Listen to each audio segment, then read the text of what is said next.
Big TV భక్తి సమాచారం WhatsApp ఛానల్లో జాయిన్ అవ్వండి. అన్ని విశేషాలు ఎప్పటికప్పుడు తెలుసుకోండి.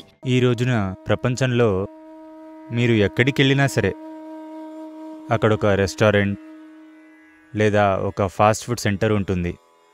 భోజనం అన్ని చోట్ల దొరుకుతుంది. మీలో చాలామందికి అసలు ఆకలి అంటే తెలీదు. మనం ఒక 2 రోజులు తినకుంటే మన చేతుల్లో నుంచి జీవితం జారిపోతుంది. అన్నదానం అనేది జీవనరేఖ.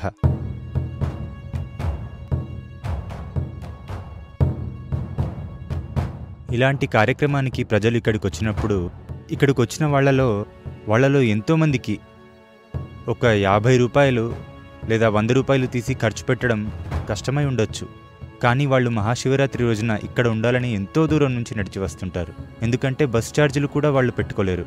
వాళ్ళకి ఇది ఎంతో ముఖ్యం. కానీ అన్నిటికంటే ముఖ్యమైంది దీనిని సమర్పించడంలో ఎంతో గొప్పదనం ఉంది. ఎవరో వారికంటే మిమ్మల్ని ఉన్నతంగా ఉంచి మీ దగ్గర నుంచి దీనిని పొందుతున్నారు. మీకు ఈ అవకాశాన్ని ఇస్తున్నారు. మీరు జీవితాన్ని దానం చేయవచ్చు.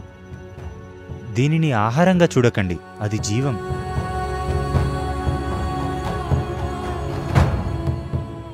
బహుశా మీ తల్లిదండ్రులను మీరు ఎంతో ప్రేమతో కృతజ్ఞతాపూర్వకంగా చూస్తారేమో. మీ తల్లి మీకు అందించిన వాటిల్లో ముఖ్యమైన విషయం మీకు ఎప్పుడూ అన్నదానం చేస్తూనే ఉంది. అవునా కాదా? ఆ ఒక్క విషయం ఆవిడ మీకు చేయలేదనుకోండి, ముద్దు పెట్టుకుని కౌగిలించుకున్న అన్నం పెట్టలేదనుకోండి, అప్పుడు మీరు ఆమెను ప్రేమిస్తారా? అందుకని ఇది మాతృత్వంలో ఎంతో ముఖ్యమైన విషయం. అన్నదానం అనేది మీ గురించి చేసుకునేది. మీరు ప్రపంచానికి మాతృమూర్తిగా ఉండే అనుభూతిని కలిగిస్తుంది. For more videos like this, subscribe Big TV channel.